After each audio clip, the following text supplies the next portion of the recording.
Alkuma TV, alula telelemu, Alkuma FM, Alkuma,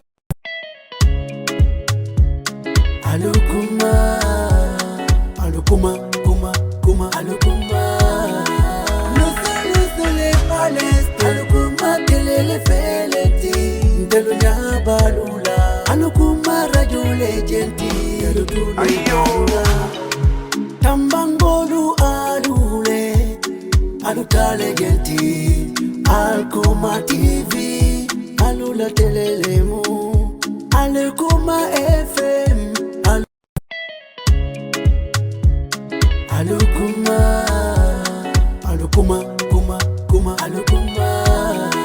Nusale pales, Alkuma telele feleti, Delunya balula, Alkuma radio legenti,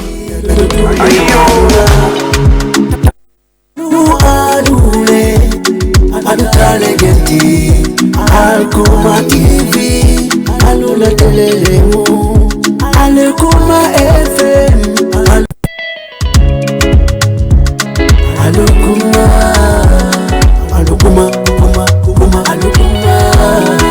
Nusale pales, Alkuma telele feleti, Delunya balula, Alkuma radio legenti, Tambangolu alule, alutale genti, Alkuma TV, alula telelemu, Alkuma FM, Alkuma.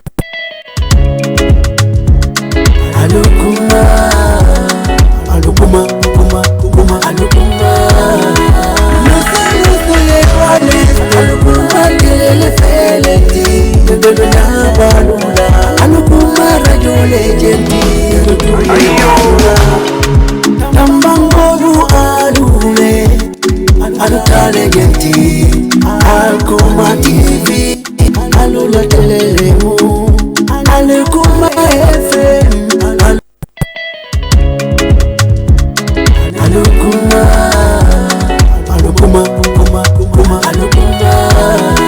Nusale pales, Alkuma telele feleti, Delunya balula, Alkuma radio legenti. Merci à la régie, merci à nos téléspectateurs et auditeurs.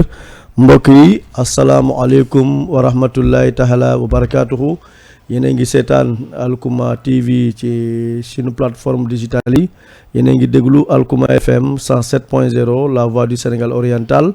Ma am mbégte tey dalal ku ñuy wax Kaba Keita nag nekk doomu Tambacounda cosaanoo fii ci quartier Dépôt jóge fii dem immigration fële ci France je crois précisément Paris dina ci ñëw dinañu wax tuuti ci jaar-jaaram donte xam naa jaar-jaar bi riche boo xam ne mënul wax lépp mais au moins dinañu ko tënkal sa trajectoire bu ñu jógee ci loolu dinañ wax aussi dinañu xamal aussi ci lan lay yëngatu voilà foofu ci France buñ ko xamee ñu bu jógee foofu nag soog a ñëw ci Tambacounda mën a wax tuuti ci nan la gisee évolution dëkk bi buñ fa jógee aussi dinañ taxaw tuuti ci diaspora de façon globale aussi mu xamal ñu ban taxawaay la diaspora bi am fii ci développement dëkk bi rawatina Sénégal ak ban nekkin lañ am foofu tamit ci bitim réew.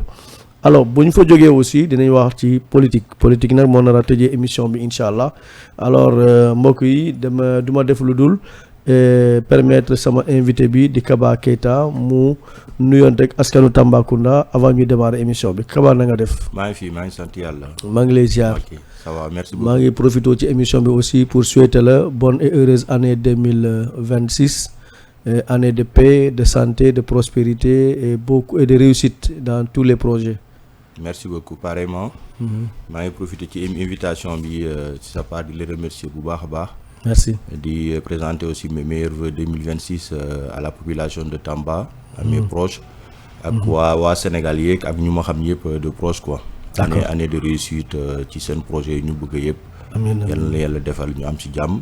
en 2026 et puis que Tambacounda prospère quoi. D'accord. Alors première question bi ma lay laaj mooy kan mooy Kaba Keita.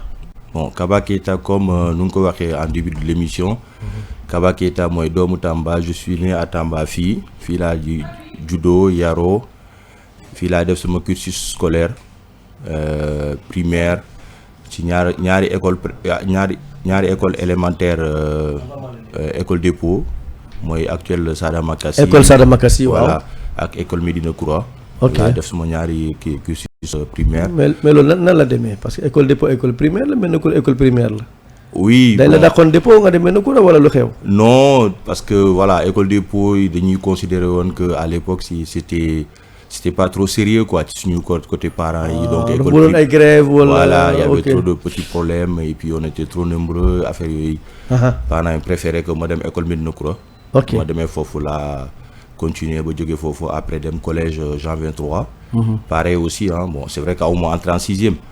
Après mon grand frère ñu doon fay les 2 premières années 6e et 5e Jean 23. Après ma dem collège finalement je voulais vraiment aller à l'école publique. Ma dem Moriba Diakité continuer mon cursus secondaire foofu noonu. Après j'ai été au lycée de Tamba Mame Cheikh Mbaye. Ba am suma bac après aller à l'université quoi. Après université bëggoon dem en France préinscription c'était un peu difficile mënu woon dem. Comme la famille était là-bas bien représentée en France donc du coup ñu commencé woon sama processus visa bi. J'ai fait une année à l'université parce que je voulais faire la médecine mais bon après ñu ne moi j'étais un peu trop âgé à l'époque il fallait avoir le bac à tel âge. Donc moi j'ai eu pas mal de problèmes de santé qui ont fait que sur mon études chaque année il y avait des hauts et des bas quoi. Donc du coup finalement j'ai pas voulu comme ils m'ont pas mis en médecine après il y avait quelqu'un qui voulait négocier un peu pour que je sois en pharmacie. Mais bon après j'avais des problèmes d'hébergement et c'était un peu compliqué donc du coup finalement j'ai fait une formation technicien en informatique. Après moi ñëw Tamba fii j'ai fait une année à Dakar après moi ñëw ma commencé de débrouiller un peu à Tamba. Et du coup je travaille à la pharmacie Thiala qui est à côté de chez moi. Je connais la pharmacie Thiala, voilà, Docteur Diallo. Docteur Salif Diallo que je salue au passage avec Ousmane son cousin qui est là-bas qui a été un ami quelqu'un de très proche et un ami aussi qui est décédé aussi Pape. Qui était l'assistant de son pharmacien qui a eu sa pharmacie après moi un gars très sympa yàlla na ko yàlla yërëm te xaaral ko aljana quoi. Qui est décédé quand j'étais à Paris. Puis pharmacie bi j'ai fait 2 ans et demi là-bas après ma nekk professeur vacataire en mathématiques et physique chimique. Donc j'étais à Goudiri, j'ai enseigné 6 mois, j'étais sous la direction de Yoro qui était mon professeur d'histoire et géo au lycée. Il était mon principal. J'ai fait 6 mois après mon visa génn. Bah, c'est là où je suis parti quoi, ça a décollé, je suis parti à Paris. Avant de partir, je voulais pas trop parce que j'avais commencé à m'installer très bien ici. À mon âge, mon auto, une petite vie, bah, même une femme autour à l'époque. Après finalement, madame à Paris, Yoro, j'avais discuté avec lui pour dire que j'ai le visa, je voulais pas y aller. Non, il faut partir. J'étais étonné. Madame quand même, tout ne sera pas rose, ça va pas être comme des roulettes comme il faut y aller. Après bon frère, je suis parti, les débuts ont été difficiles, très très difficiles, mais bon ak yàlla avec suñu ñaanu moro ki parents yi, ça s'est bien passé. J'ai galéré un peu, puis après 1 an et demi mam suma kayit, j'ai fait des concours. Là après je fais le concours d'infirmier là-bas ci benn institut de formation et puis comme ils sont spécialisés en psychiatrique donc ils m'ont demandé de me titulariser, de travailler pour eux. J'ai fait les soins généraux en même temps aussi 2 ans. Je faisais les deux, c'était un peu difficile finalement, je suis resté en psychiatrique depuis lors. Psychiatrique mooy maladie mentale. Psychiatrie boo ko déggee ci wolof mooy santé mentale. C'est ça. Donc da nga dem foofu après def santé mentale foofu ngay mujjee spécialisé wu. Voilà. Je suis pas vraiment il y a plus de spécialisation. En fait pas spécialisation voilà. Mais loolu nga jàng daal. Voilà c'est ça. Gëstu nga si du moins. Voilà gëstu naa ci mais c'est dañuy considéré comme un diplôme d'état infirmier global quoi. Maintenant après si tu veux continuer nga dem liggéey ci santé mentale c'est possible. C'est vrai que j'exerce plus en santé mentale qu'en soins généraux. Mais de temps en temps je travaille avec des gens yoo xam ne ni que ils sont en soins généraux ma leen di dimbale di faire parce qu'il y a plus de gestes techniques foofu ay perfusion ay prise de sang. Mais bon c'est vrai que c'est en santé mentale mooy suma spécialité actuellement quoi, c'est là où je travaille. Ok. Voilà après je suis aussi arbitre de football et du basket en France. Cette année j'ai arrêté un peu le basket parce que j'ai arbitré aussi en département du basket bi. j'ai préféré me concentrer un peu sur le football, arbitrer juste dans le département en D3. C'est bas, c'est une petite division, mais c'est intéressant. Donc voilà, pour rester dans le cadre du sport. Ok. Donc, yaa ngi dëkk Paris wala dans les régions? À Paris, on est au fait comme Paris, il y a les départements, c'est divisé en plusieurs comme Tamba quoi. Donc nous on est en Seine-et-Marne qu'on considère département 77. Donc moi j'habite que dans la Seine-et-Marne, mais parfois s'il y a des matchs de coupe, ça peut changer, ou bien si c'est des matchs de région.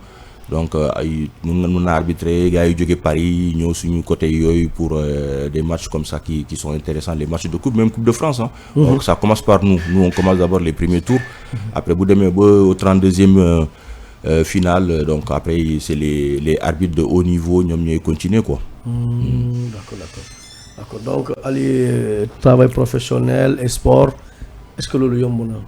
Si yomb na, et puis ça aide beaucoup parce que France il fait très froid, nit ñi duñu nekk di yëngatu bu bëri, on passe tout notre temps ci biir oto kër ga, donc on ne bouge pas trop au niveau de la mobilisation avec le travail aussi. Donc booy def sport bi tous les dimanches da lay permettre ngay daw ngay def, c'est vrai qu'il fait froid, il pleut, on est dedans, mais ça te permet vraiment d'être en mouvement, c'est intéressant. Surtout moi je travaille de nuit, après j'ai d'autres activités personnelles que je fais de jour. Donc là, c'est pas mal, je fais les deux, ça me plaît, je profite bien. Ok, d'accord. Donc, merci encore une fois, Kaba Keita. Wax na nga ci kii bi dañuy des toujours ci santé mentale. Oui. Est-ce que la mooy santé mentale d'abord? Ouais, santé mentale,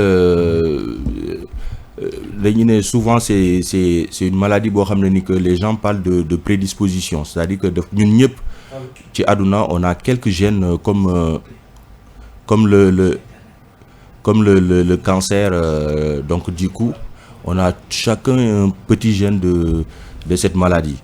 Donc au fur du temps avec certains, chaque personne a un petit gène de santé mentale. De la santé mentale.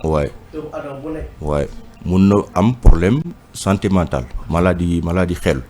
Parce que quand on dit si il y a un peu il y a du côté héréditaire aussi parce que ça voilà si gène bi la nekk il y a des côtés yoo xam ne ni c'est héréditaire parce que y a santé mentale les différentes spectres wala facettes de cette maladie dafa am ay niveau quoi, au niveau quand ça commence souvent au début. Donc am na benn maladie boo xam ne bu ñuy wax la bipolarité, c'est les maladies psychomaniaco-dépressives yoo xam ne ni que avant maintenant on appelle ça la maladie de la bipolarité. C'est des gens yoo xam ne ni que ils sont bu ñuy nekkee dañuy nekk gars yoo xam ne dañuy xaw a tàng, ils sont très actifs. Après il y a des moments où ils peuvent être complètement à plat, endormis, qu'on parle du versant dépressif yoo xam ne ni que duñu jóg duñu def dara, ils n'ont envie de rien faire, dañuy tëdd nelaw rek di jooy, très triste quoi. Donc moo tax ñu bipolarité, ce côté-là, cette maladie au niveau de la santé mentale, ça a été prouvé que ça c'est héréditaire. Ça pareil, bu ñu ko amee tu peux l'avoir facilement. Au Sénégal peut-être ça ne se voit pas. La santé mentale au Sénégal dof mooy quelqu'un boo xam ne ni que voilà. Donc il y a des gens qui sont malades alors qu'ils vivent avec les gens, avec les autres. Par exemple la dépression, la santé mentale, ça commence, le début de la santé mentale ça commence par la dépression. On commence, c'est une porte d'ouverture, d'entrée au niveau de la santé mentale. Donc il y a ce petit gène-là, une prédisposition qu'on parle de héréditaire. Donc il fait de la vie seulement, même parfois, même changement de travail.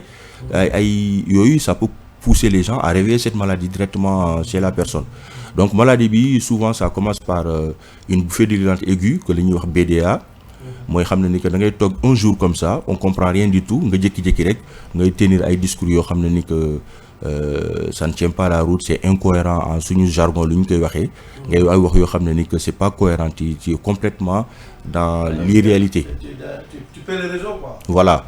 Donc yow da ngay nekk di wax rek et puis du ngay wax kenn du comprendre dara, wala yow yaa koy comprendre yow mii rek yaa bëgg loolu nga xam ne ni que c'est pas dans les normes. Donc et puis souvent premier signe ça se voit au niveau de l'insomnie, c'est le stress qui commence, les gens ils ont peur, souvent ces gens-là ils ont peur, ils sont angoissés, stressés, après ils dorment pas, donc ils vont rester des jours sans dormir, après à un moment donné ils pètent les plombs, c'est-à-dire que ils n'arrivent plus à contrôler eux-mêmes leur vie, leur situation, donc tout ça. voilà donc nga ne les signes annonciateurs mooy nit la yoo xam ne foo leen fekk dañuy stressé. voilà ñu jógee ci. nit la yoo xam ne fu ñu toll dañuy stressé. ouais bu ñu jógee ci stress dañuy ñàkk nelaw. c'est ça waaw pour ñu nelaw dañu lay wax chaque fois man temps yi nelaw ma. c'est ba ça nelaw ba ñàkk nelaw bi day dama chronique. c'est ça bu chroniquer nag. voilà après mu commencé péter les plombs maanaam loolu mooy voilà saaraan ka voilà ka bàyyi jadd yoon carrément di wax ay wax yoo xam ne kenn du comprendre lan la. c'est ça perdre le contrôle de soi-même comme noonu ñu koy waxee ci terme bi. waaw du ñu mën a même au niveau hygiène du ñu mën a sangu du ñu mën a def dara. du ñu nelaw. et donc en ce moment foofu lañ signes yi di commencer di ñëw on voit que y a des problèmes derrière. Après bon boobu la ñuy wax bu dee c'est la toute première fois. Ça sera souvent bouffée délirante aiguë. D'après, c'est une dépression. Comme dépression, nous le connaissons. Dépression, c'est très fréquent. C'est un truc on le voit pas, surtout en Afrique. C'est difficile de voir ça. Beaucoup pensent que la maladie mentale, c'est la dépression seulement. Non, dépression, c'est fait même comme les syndromes grippaux. Bon, mais ay signes. On a ces signes-là de dépression qui sont, par exemple, une tristesse qu'on voit. Il passe tout son temps à pleurer, même nous devons arrêter. Par exemple, syndrome grippal, on commence à grippe, on va commencer à avoir la fièvre. Donc, fièvre à bobo metti. Après, on sait qu'on te dit soit il y a le palu ou bien on a commencé. Bon, le palu, c'est syndrome grippal dans le palu. Après, nous avons diagnostiqué que c'est telle maladie. Donc, la dépression, c'est pareil. Dépression, c'est un des signes que tu santé mentale. Donc, tu as commencé. Et puis comme nous avons dépression après mun na am accès maniaque mooy xam ne ni que nit day dem day dox rek day wax stop du nelaw day nekk di liggéey di nettoyer donc souvent c'est ça qui est héréditaire ça par exemple sa parents yi bu ñu ko amee il est fort probable que doomam yi mu yeewu ci ñoom quoi. Après on peut dépasser à des niveaux yoo xam ne ni que c'est vraiment extrême au niveau de la santé mentale boo xam ne moo gën a métti comme dans le cas des autres maladies ñoo xam ne boo waxee cancer santé mentale on va parler de la schizophrénie. Schizophrénie mooy quelqu'un boo xam ne ni que il est complètement dissocié. C'est des gens qui sont super intelligents très doués à un moment donné ils n'arrivent plus à contrôler quoi que ce soit. Et pour nous, ils sont un peu trop fiers parce que ils sont au-dessus des autres parce que Yalla mo len jox certains pouvoirs, ils discutent avec Dieu. Donc ils voient des choses que toi tu ne vois pas, que ñun gisuñu. Pour ñom pouvoir lañ am. Donc ils se considèrent pas malades. Ils vont dire que ñom Yalla mo len jox li dañuy gis li dañuy def lolu. Là ça va jusqu'au niveau de la schizophrénie avec qu'on peut expliquer avec la dissociation, c'est-à-dire que les pensées ne se suivent pas comme les trains, wagons yi nga xamné dañuy colonter di suivre avec la tête. À un moment donné, wagons yi vont se relâcher. Il n'y a pas de suite derrière, c'est ce qu'on appelle la dissociation. Là, c'est la maladie extrême au niveau de la santé mentale. OK. D'accord. Donc amna nga fi ñaari baat. Yo xamné bëgg nañu insister ci. Moy le stress. Ouais. Et l'insomnie. Stress moy lan? Stress ak lan moo koy indi. Stress dañ koy boo ko définir da ngay ne c'est une peur. C'est une sorte de peur. Voilà, c'est une peur mais. qui maanaam genre ragal la. ragal waaw. Voilà ragal boo xam ne boo nee ragal c'est-à-dire ça doit durer un laps de temps. 5-10 minutes après ça part. Loolu la ñuy wax stress da ngay tiit rapidement après tu reviens de nga ñëwaat ci sa bopp.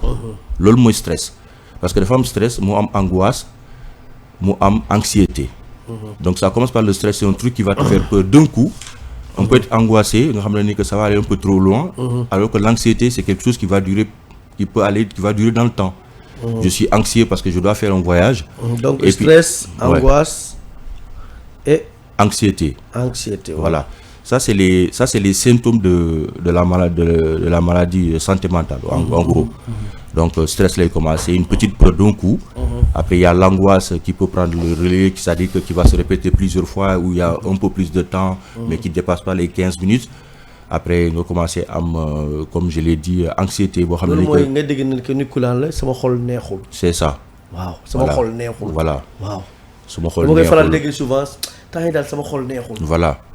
Boobu souvent xol neexul ça va aller un peu au niveau du côté anxiété. C'est-à-dire que il est en train de se projeter, il a un truc boo xam ne que mu ngi ñëw ci kanam ça l'inquiète. Et puis bu eggee xam ne dans le temps 15 minutes 15 jours après day dem si ça fait dans le temps pendant 6 mois nga xam ne ni que ça continue toujours et puis la situation boo xam ne ni que moo ko doon ragal lu moo ko doon tiitloo situation bi egg na ci loolu il l'a dépassé et à titre bi mu ngi toujours là ça commence à être inquiétant. D'accord donc loolu et comment lutter contre le stress boo demee ba am stress wala angoisse wala anxiété d'habitude lan lañ leen conseiller pour nga mun ko fag parce que bu xasee ba am moom am na. mais léegi que faire maintenant pour lutter contre ça. Bah après comme solution bi daal. ouais comme dafay mel ni comme une maladie dañ koy maladie bu ñu koy définir dañuy ne maladie c'est un ensemble de signes et de symptômes signe mooy par exemple comme genre stress bi nu muy ñëwee directement donc dafa am souvent dañuy ne c'est un ensemble de signes et de symptômes dont il y a une cause après on met un pronostic en place après un traitement directement. Donc stress bi da ngay xool pourquoi la personne est stressée lan moo tax muy tiit. Donc on essaie de jouer d'abord sur la cause de ce stress, ce qui est difficile. Donc si on arrive à améliorer ça, à régler cette situation, après on peut facilement traiter la personne sans médicament. Maintenant, si par exemple on n'arrive pas au niveau ci xam cause bi, dañuy def la psychologie. Xam nga il y a la psychologie, il y a les psychologues et les psychiatres. Les psychologues, c'est des gens qui vont soigner avec des paroles en gros. Absolument. C'est-à-dire on discute avec la personne, on essaie de comprendre pourquoi il est stressé. Après bu ñu dépasser côté boobu yëpp boo xam ne qu'il y a pas d'amélioration, après il y a des médicaments. Foofu les psychiatres di intervenir pour mettre un traitement en place ay anxiolytiques lañ koy wax. Donc des petits traitements yoo xam ne que pour essayer de descendre ça, mais on va essayer d'abord de régler le problème de la cause. Ok d'accord donc santé mais gis na ne jamono bi léegi kii ñi ñàkk seen xel dañu bëri ci société bi loolu jaaxal na nit ñi la santé mentale quand même kii nu mu tudd la santé mentale est devenue une préoccupation actuellement. Tout à fait parce que dem nañ ba léegi à dire que aussi il y a même certaines alimentations ça pousse les gens à rentrer dans cette maladie. Il y a des études qui sont sorties récemment. Ils l'ont dit c'est la malbouffe loolu peut-être que fii Sénégal on n'est pas trop dedans. li ñu lekk mën na impacter suñu santé mentale. Effectivement parce que. foofu jar naa leeral voilà la restauration rapide ñun dans le terme ñuy wax ni. ce qu'on appelle la malbouffe. Voilà fast food yi. gars yi ay tacos ay kii yooyu. c'est-à-dire souvent c'est fait avec des produits yoo xam ne ni que c'est des perturbateurs endocriniens. Ça peut pousser les gens yoo xam ne il faut d'abord une prédisposition parce que c'est pas tout le monde qui tombe malade. On peut même avoir des gènes et prendre ça du le def dara.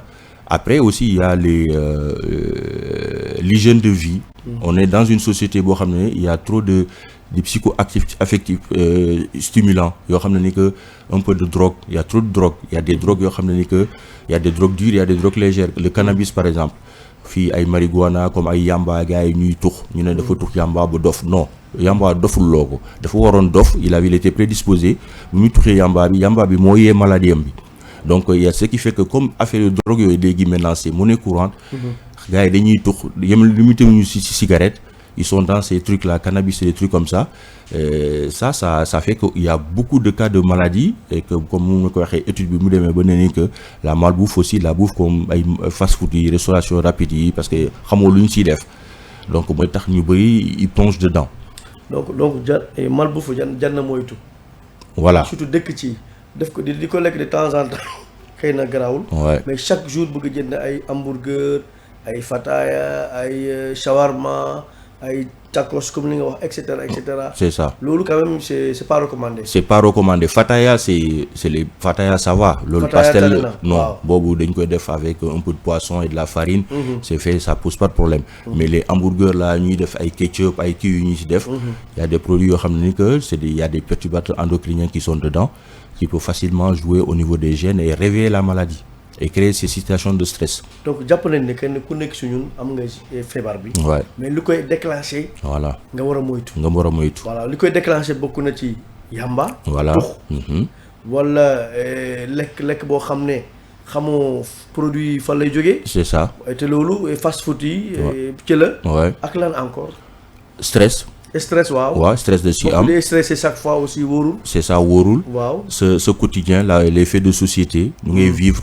Même un couple bu ngay teg ay pression sur tes enfants wala par exemple sa jabar nga koy teg ay pression yenn kii yoo xam ne ni que sans arrêt di koy rabaisser tout ça, ça peut réveiller cette maladie. Que s'il y a des fragilités, même le mari aussi, s'il a une pression de la famille derrière, tout ça, ça peut réveiller la maladie chez la personne, quoi. Avec ces pressions-là, il n'arrive plus à gérer les choses. Et mon réveiller maladie, quoi. Voilà. Après, c'est ça. Ok.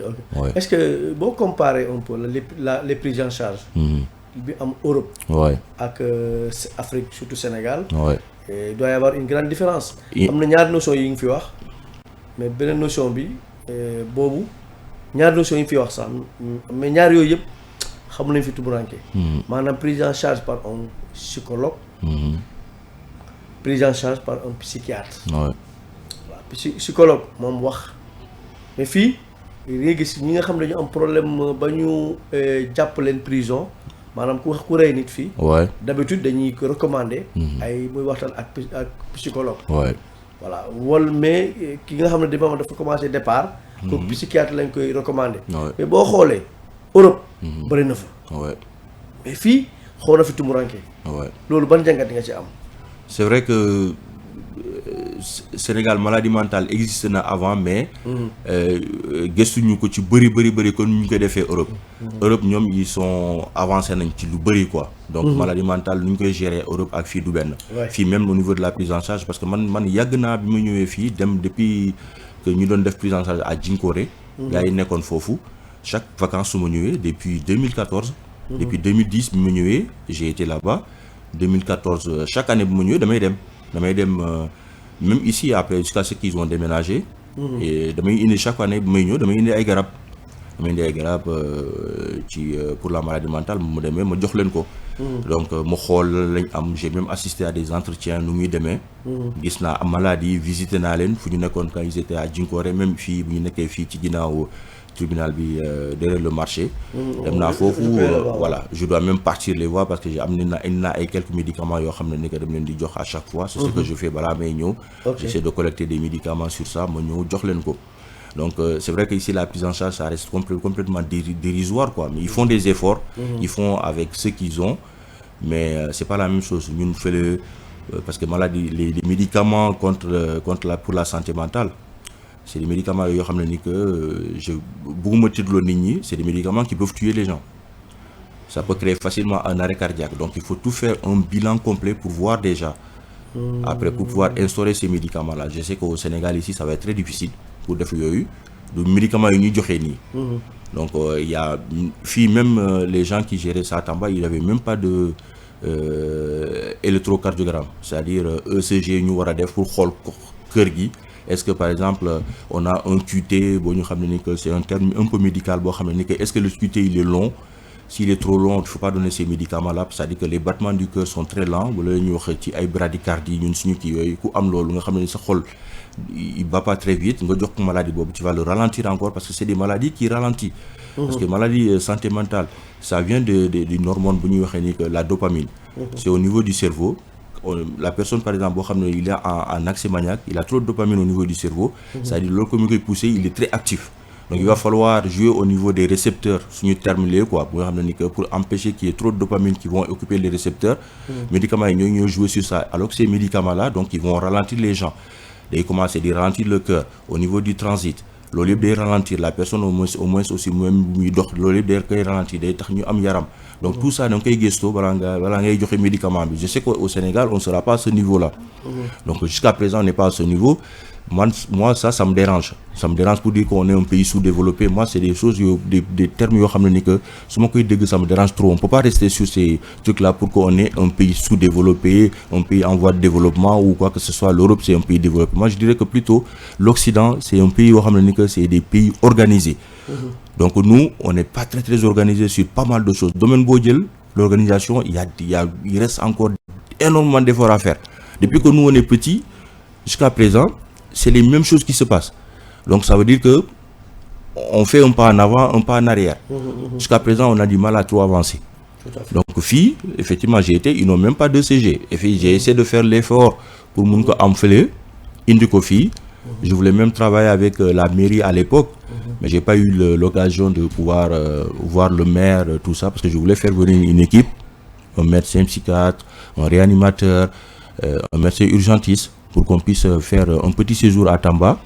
Et puis après ça, à partir de ça, on a des partenariats pour pouvoir travailler sur certains domaines. Je ne vais pas lâcher l'affaire, ça c'est sûr et certain. J'ai pas trop le temps parce que un truc un peu personnel, que ça me prend un peu le temps. Je croise les doigts que cette année, que franchement, me dépasser étape bobu, je serai plus libre.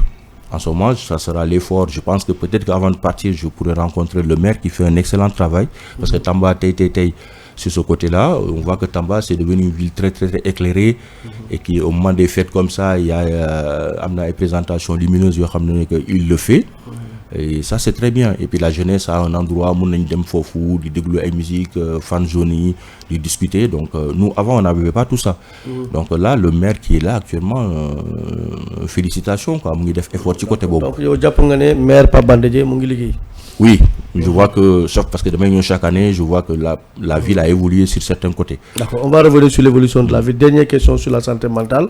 Ouais. Expression bi, ñak nelaw de doflonit. Est-ce que l'autre dégueule? Tout à fait. ñak nelaw de doflonit. Doflonit manam parce que lu tax ko ouais Kaba Keita téléphone bi mo indi problème mo indi ñu bari problème ouais goudi yi nek ci réseaux sociaux yi TikTok ki dum tuddu WhatsApp Facebook etc. jusqu'à des heures tardives nga wara xey le lendemain dem liggéey donc yaa ngi yeew avec une dette de sommeil. Tout à fait. Et l'accumulation de ces dettes de sommeil là moom loolu la ñuy wax ñàkk nelaw. Donc bu yàggee da ngay dof, n'est-ce pas? Tout à fait. loolu mooy ñàkk nelaw day dofloo nit. day yee sa maladie mentale. Ok. du moom moo lay dofloo, ça c'est un facteur déclenchant. Un facteur comme nous déclenchant. Okay. Voilà, l'insomnie comme nous le dans la vie, par jour on a un quota de sommeil.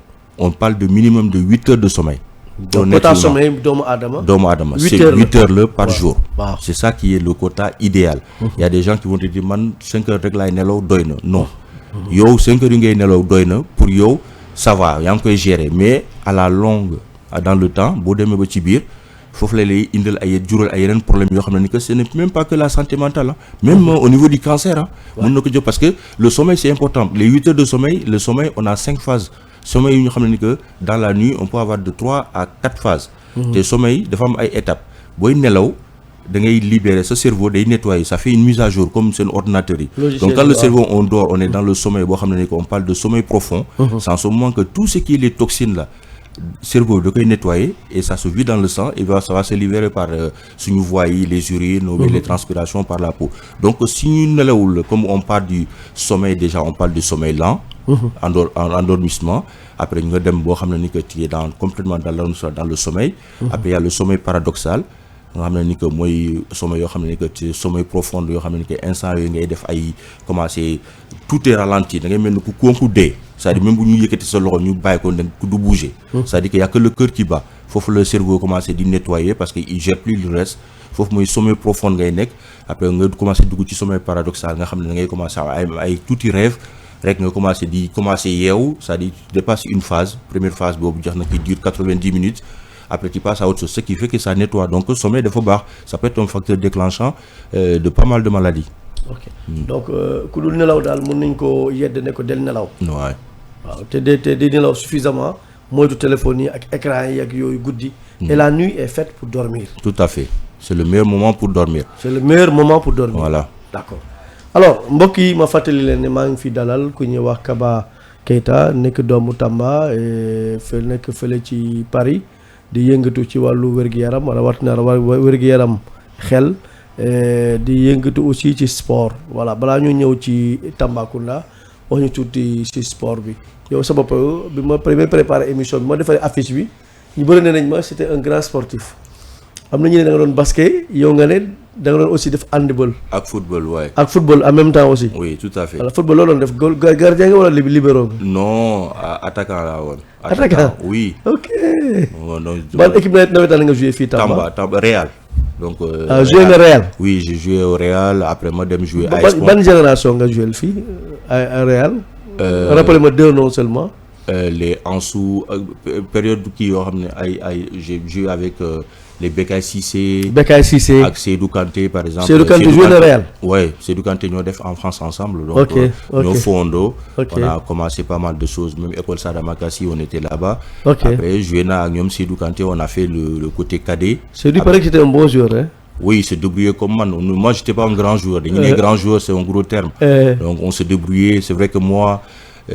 Am na lu ma doon sport Tamba dama doon ragal ma gaañ quoi parce qu'il y avait trop de mouches boo gagner les plaies tout ça j'aime pas trop donc ce qui fait que dama doon moytu lu bëri attaquant bu doon daw la quoi bu doon daw défenseur c'est ça je faisais attention de ne pas me faire blesser affaire yooyu bon moo tax je me donne pas à fond mais quand même AS Pont ouais moi joué senior et j'ai fait une année à AS Pont moi joué senior parce que suma tour quel que soit alpha il y a des trophées yoo xam ne final yoo xam ne ni que j'ai été le seul buteur donc suma tour quel que soit alpha c'est sur CEDEP si seen registre bi si c'est noté mu ngi ci coupe yoo xam ne Real jël na ko maanaam daal mos toj nga fi nawetaan quoi voilà joué naa nawetaan j'ai pas été comme yal na ko yàlla yërëm comme les Malick Niang comme mon grand frère aussi Tom war nga ko xam moom il a joué au Saligué à Saligué après mu joué Rail ñu joué Real il y a Ousin aussi suma grand frère la moom tamit mu nekkoon na fi libéraux au Real ñoom ñëpp mais donc après man j'ai pas été très très connu de ce côté-là comme je disais je faisais toujours attention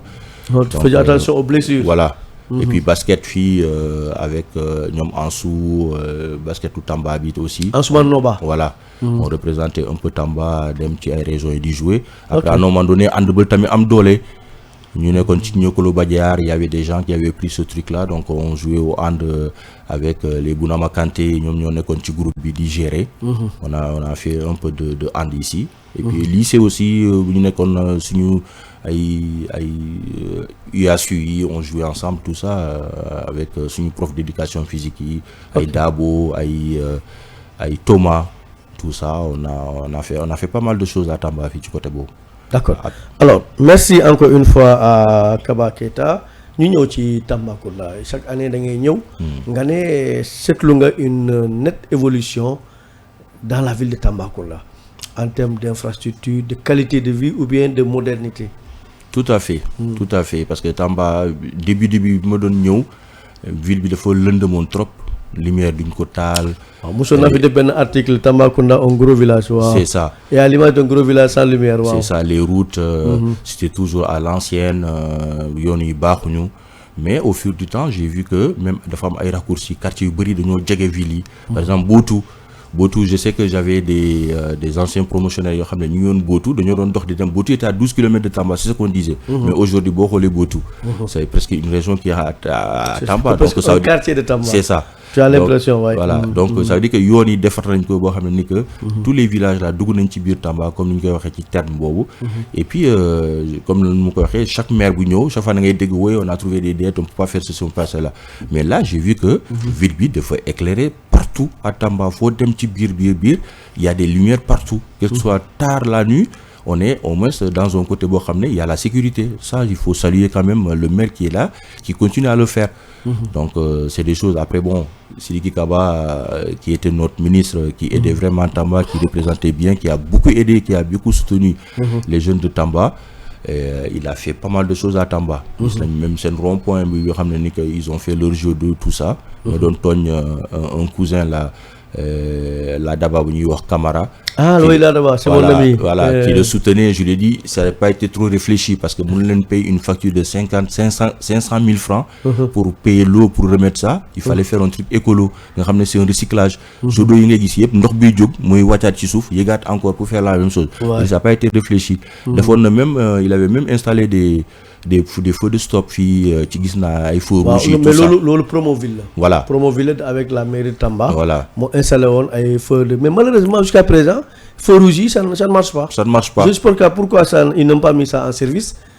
Bon peut-être que on verra ça avec du côté de la mairie. Ouais. Voilà donc le jet d'eau là aurait dû être un jet d'eau moderne. c'est ça nga xam ne doo am sa facture booy fay. jamais normalement. ok jet d'eau yu nekk ci àdduna yëpp. xaw ma peut-être en Afrique yenn kii yëpp mais en Europe. kenn du fay fa ndox bi c'est recyclé c'est le même circuit d'eau la. day tourner day wàcc ci suuf yéegaat ci kaw. c'est quand même bu ma déggee ni ay 500 000 francs pour payer une facture d'eau. waaw c'est-à-dire boobu cumul de facture la woon. voilà dafa cumulé woo ba mot 500 et quelques. c'est ça donc yow nga ne am na jet d'eau yu bëri en Europe jarul fay facture ndox mi dañ koy recycler muy génnaat. C'est ça. Effectivement kenn du fay facture. 500 000 francs ça peut il peut même faire un puits en dessous boo xam ne ni que mooy aspirer ndox bi. def la même chose. donc loolu laa ko wax man que ça n'a pas été réfléchi. mais aussi pour rebondir pour la ville. La ville, oui. C'est très bien. Et donc il y a des avancées dans l'éclairage public. C'est ça. Dans la voirie. C'est ça. Et quoi d'autre? La voirie, l'entretien de la ville. L'entretien de la ville, le cadre de vie, je veux dire. C'est ça. Ouais. Il y a nettoyé yoon bi je les félicite vraiment avec cette chaleur yoo xam ne ni que ils sont là tout le matin ba dem heure yoo xam ne ni que il fait très chaud. mais ils fassent attention. nit boo nekkee sous le soleil il faut t'hydrater quoi. du ñu naan voilà même si tu n'as pas envie de boire. naanal parce que naaj ndox da ngay manquer ndox. alors que le cerveau a vraiment besoin d'eau. Si le cerveau n'a pas assez d'eau, mën na la jural ay questions yoo xam ne ni que ça peut être un facteur déclenchant aussi de la maladie mentale. Tout à fait. yor leen seen bouteille ndox ngeen di naan nettoyer c'est un travail il faut pas que ngeen ne ni que nettoyer ay kii la y a pas de sous-métier. donc félicitations continuer dëkk bi set na les routes que la mairie continue aussi chaque année def benn route boo xam ne ni ay yoon yu bees voilà c'est ça qui reste mais le travail est là il est bien fait. D'accord. Alors on va parler de Mamakunda. Oui. Mamakunda gis nga ne ren amoon inondation ba am na sa jigéen bu ci ñàkk bakkanam. Ouais. Mamakunda nekk na jafe-jafe Tamba alors que ça aurait dû être une opportunité en termes de création d'emplois, pour l'autonomisation des femmes, mais surtout en termes de création d'espaces verts. Tout à bon, fait. certains même vont jusqu'à dire que mon n'est que comme la Seine. Ouais. Bon, je sais que les gens le disent souvent, mais ça ne sera pas facile quand même, parce que moi, je dis dans la Seine à Paris, c'est magnifique quand même. C'est voilà, je ne sais, mais de Koura, qui Mamakunda comme la Seine, c'est un rêve, ça peut être une réalité. Si, tout à fait. Il faut pas que nous nekk ne Europe ñoom ils ont ça parce que ay pays développés lañ. Mamakunda ça peut le faire. Okay. C'est-à-dire ça peut Seine comme ñu ko waxee gars ils ont commencé par comme si c'était un bassin de rétention d'eau. Okay. Mamakunda c'est pareil. Il faut juste que instant yoo xam ne ni que on n'est pas en hivernage le lit de Mamakunda fu muy jaar. C'est de l'améliorer pour que ça puisse retenir cette eau. eau boobu mën nañ ko retenir avec la chaleur c'est vrai que y aura une évaporation. Mais mën na permettre que un jour après comme ni ñu koy waxee comme le gouvernement plane sur l'autoroute de l'eau defar benn ndox boo xam ne ni que autoroute boo xam ne ndox day jaar dans les fleuves à Dakar pour venir dans les régions pour mu jaar noonu et puis ce qui fait que ça peut alimenter comme on n'a pas une saison pluvieuse boo xam ne ni que comme en Europe c'est toute une année fii ay 3-4 mois la après ça s'arrête mais le lit là si on le prépare bien nga xam ne ndox bi du mën a dugg ci kii yi du déborder wu et puis on fait un grand bassin. Bon, ça demande de l'investissement. Il y a autre chose, comme gars, il y a d'autres chats à fouetter, mais il faut pas dire que ça. Ku nekk dafa war a liggéey ci domaine. Chaque ministre ci domaine mu war a def ci war a yëngatu. On ne doit pas dire que lii rek la ñu war a def yem ci loolu comme ou bien dire que on a d'autres chats à fouetter. Non.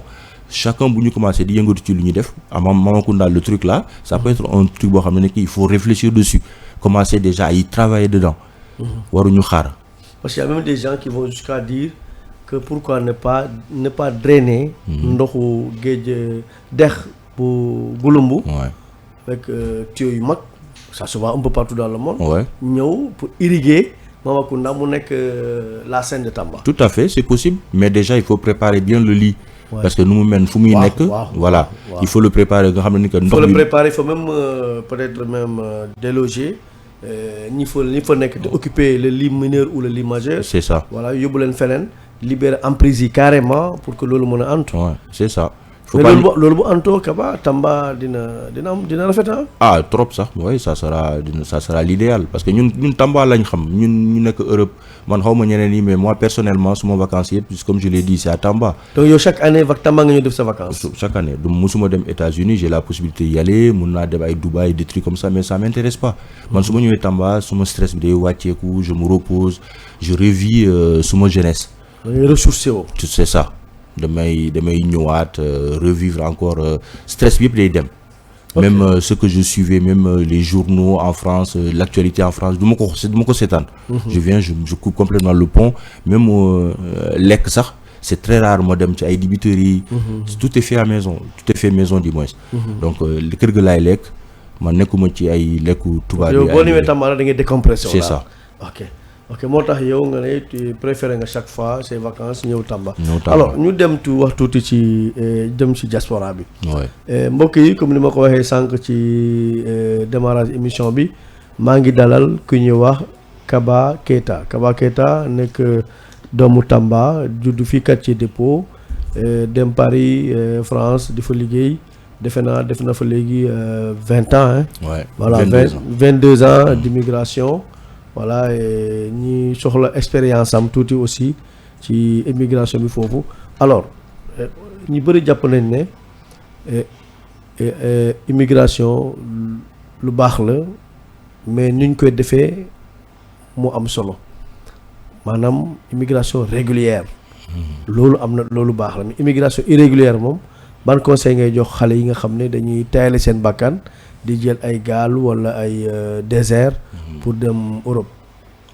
Man, je rebondis surtout sur le discours de Abdou Diouf à l'époque. Abdou Diouf, bu mu nekkee président, il était en Europe, il a fait ses études. Il m'a eu la chance de venir à travers Senghor, bu nekk premier ministre après Senghor, lui a laissé les flambeaux.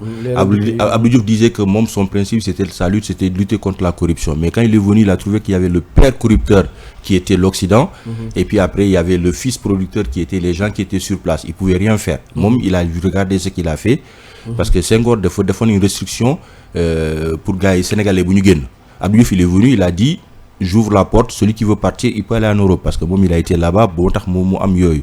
Donc ci passeport nit ñi mun nañ dem, c'est-à-dire que l'immigration, Abdou Diouf a tout de suite compris que génn dafa baax. L'immigration c'est dafa baax ci réew parce que ñun tey man c'est vrai que bon amoon naa début yi fii dem naa def ay investissement yoo xam ne ni que sur Tamba, un peu à Dakar aussi. Ça c'est grâce à l'immigration. On ne doit pas fermer la porte à la jeunesse pour dire que c'est la jeunesse d'aujourd'hui ñoom ñoo war a liggéey seen réew. Certes c'est vrai, mais boo joxul opportunité jeunesse bi mu mun a liggéey ci réew mi bu demee jeunes yi dem yëpp immigration ils veulent tous revenir, ils veulent tous investir à Tamba.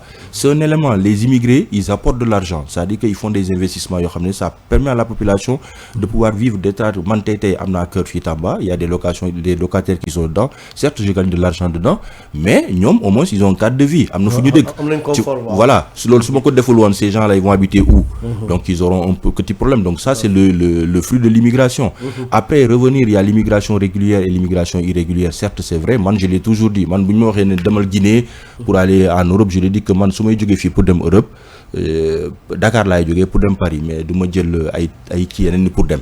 Donc après chacun du ma critiquer les gens qui passent par l'immigration irrégulière jël kii. Est-ce qu'on les a donné la possibilité ñu mën a jaar par l'immigration régulière? Est-ce que dañoo war a essayer d'améliorer les choses? Gars yi bu ñuy wut visa, que visa bi, regardez le nombre de personnes qui demandent le visa et le nombre de visas qui est accepté. Bu ñuy refuser tout pour des gens yoo xam ne ils peuvent même mettre des 4 millions. Man j'ai amené un neveu, j'ai mis 5 millions pour mu dem. Il est passé par la voie normale, la voie régulière. Bu dee nit ñi ils ont du mal à partir par ça, 5 millions mënuñu dem. Ils vont essayer de tout faire pour quitter ce pays-là pour dem ci leneen. Donc oui, c'est pas bien ngay jël ay bateau, c'est un risque boo xam ne que tu risques ta vie, mën nga dem et ne pas arriver, nga dee ci yoon bi, c'est pas joli, des trucs comme ça. Je n'encourage pas les gens ñu jël ay bateau di dem. Mais bu ñu nekk fii di critiquer les gens pour dire que ne pars pas, bul jël bateau, bul def lii. Il faut pas qu'on soit le gendarme de l'Europe di bloquer les gens. On essaie d'améliorer comme les Européens et ambassades yu fi nekk ils refusent de donner les visas. Il faut pas ouvrir quand même cette voie terrestre immigration irrégulière, je le dis pas, mais essayons de savoir lan la ñu mën a def pour cette jeunesse là. Il faut pas mettre les gens en prison parce que dañoo déggoon naa, il y avait un moment donné j'étais complètement coupé du gouvernement parce que il y avait un truc un peu répressif yoo xam ne que bu ñu jàppee kenn sur l'immigration régulière tu peux faire de la détention. Moi là je suis pas d'accord. ñu xam lu tax ñu bëgg a dem. Est-ce qu'on peut changer les cadres de vie? Et puis les gens aussi yoo xam ne que bëgg nañ dem, il faut pas tout lâcher, il faut pas tout laisser ici nga ne ni que parce que telle personne a réussi, telle personne mu ngi en France à faire le Eldorado bi nga xam ne mu dugg sa bopp il faut ma dem Europe. Non, si on a une vie ici boo xam ne ci gagne ay 300 000 400 000, ça sert à rien nga dem Europe boo xam ne que tu as un travail qui est stable ici, parce que lu ngay bàyyi fii dem tu vas reprendre tout à zéro parce que Europe c'est pas facile. Europe boo ñëwee le premier principal boo xam ne que problème boo xam ne on le dit pas aux gens, c'est il faut nga am kayit. Il faut nga am kayit pour pouvoir travailler, il faut nga am kayit pour pouvoir faire les concours. Alors que pour nga am kayit, donc ça prend du temps. Doo ñëw tey nga am kayit, même boo ñëwee ci regroupement familial, ça prend du temps tu peux faire 6 mois balaa ngay am kayit. man gis naa ñoo xam ne ay ñu ngi Europe ay at ba léegi mënuñu am kayit. c'est ça. Il y a des gens qui viennent même dans nos hôpitaux qui sont issus de Tamba, qui sont nés à Tamba, ils ont eu des problèmes de santé mentale vu qu'ils sont passés par la voie terrestre, cette situation irrégulière, tout ça. Moi je déconseille, mais bon après si la personne n'a pas le choix. Donc am na ñoo xam ne dañuy jógee fii Sénégal. ba Tambacounda gi. Oui. jël yoonu suuf egg France. Dof. Tout à fait. Ils sont de Tamba. L'anecdote comme ni ñu koy waxee. Fait du hasard ma demoon benn service de les dépanner il y a un jeune de Tamba. Il me voit comme par hasard première discussion il me dit toi tu es de Tamba dégg nga wolof. Moi je suis de famille telle je vais pas dire la famille. La famille elle est proche de ma famille. Tout on est dans le même quartier. Il a mu wax nii mais moi je dis. Après ma ne bon c'est normal il est malade tout ça yàlla comme ni ñu koy waxee il a ce petit pouvoir là il a vu que moi j'étais de Tamba tout ça et c'est quelqu'un de Tamba qui est parti mu feebar. J'en ai vu 2-3 am na benn boo xam ne il était de Bakel aussi moom aussi il est passé par cette voie là voilà il m'a dit lui il est de Diawara tout ça wax ma ko et ñoom ñëpp ils étaient dans notre bu ñuy wax les méfaits de l'immigration irrégulière loolu bokk na ci jël yoonu suuf egg Europe dof yow dootu amal sa bopp njëriñ rawatina nag say waa kër wala kii. donc immigration irrégulière daal baaxul quoi. baaxul. Donc gouvernement bi war nañ dimbale nit ñi c'est vrai que le côté répressif. ça peut faire peur mais les jeunes là ils te disent nañu dugal kaso c'est le problème pour ñu bañ a dem. donc loolu Kaba loolu yéeme na de. waaw jóge fii sa njaboot sa waa kër yaakaar la nga jël yoonu suuf bi wala jël gaal gi dem egg Paris rek kii wala France rek daal di dof. tout à fait. nekk ci drogue bi. wala am na ñoo xam ci drogue lañ nekk am na ñoo ko day nekk ci loo xam ne neexul yàlla. c'est ça voilà il faut le dire parce que aussi y a des enquêtes qui l'ont révélé. oui am na ñoo xam ne bu ñu fa demee nga baal ma ci kàddu gi ñii bu dee jigéen la ñu bëri dañuy def ci prostitution. bu dee góor la ñuy bëri dañuy dugg ci homosexualité. ñii dañuy dugg ci drogue bi voilà et puis drogue dure encore. c'est ça voilà et loolu yëpp day nekk ay jafe-jafe yoo xam ne ñii duñu am sax fu ñu dëkk.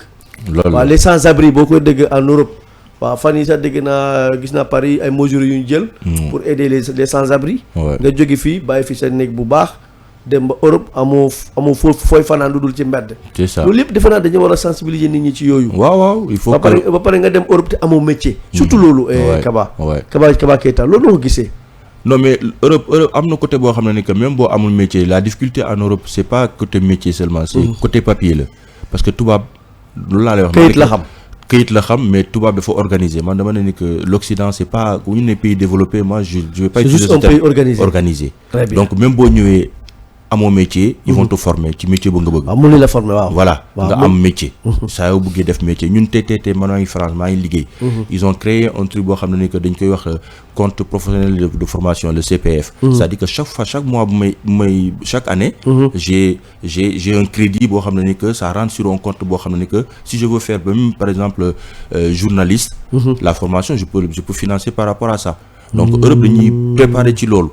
Donc dañuy def lépp mais loolu yëpp pour nga accéder loolu il faut nga am kayit bi moo difficile mais boo amee kayit rek. après il y a l'ouverture elle est énorme quoi ci côté boobu mën nga ci génn. mais c'est vrai que jël bateau risque ta vie mais il faut que nit ñu xool tamit ñu jël bateau il y a combien de personnes yoo xam ne jël nañ bateau comme lu may wax gars yi. egg nañ. def nañ ils ont fait des miracles réussir nañ aussi ça aussi faut pas que dire que je vais pas être le côté négatif seulement il y a aussi le côté positif. Je vais pas être égoïste. L'immigration c'est très bien pour un pays. Munoo nee ni que tu vas retenir ta population ta jeunesse. forcément nañ toog. ku bëgg a génn mais am na immigration bu ñu gis fan yi Kaba Keita loolu yéeme na de. ay professeurs d'université 50 professeurs d'université qui quittent le Sénégal pour aller en Guinée. loolu jaaxal na nit ñi de. loolu moom. loolu fuite de cerveau boobu jaaxal na nit ñi de. waaye ça quand même. On a même vu une note du ministre de l'enseignement supérieur sur ça. Quand même c'est énorme.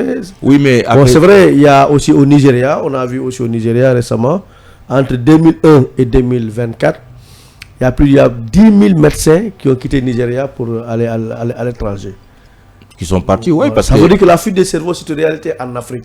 Non, c'est des enquêtes ont révélé que c'est presque dans beaucoup de pays, et en voie de développement sont confrontés à ça. Même en Europe, même il y a des gens qui sont vraiment très très intelligents, doués sur l'intelligence artificielle, l'IA, des Français, des ingénieurs, que c'est des Français, ils quittent la France pour aller aux États-Unis.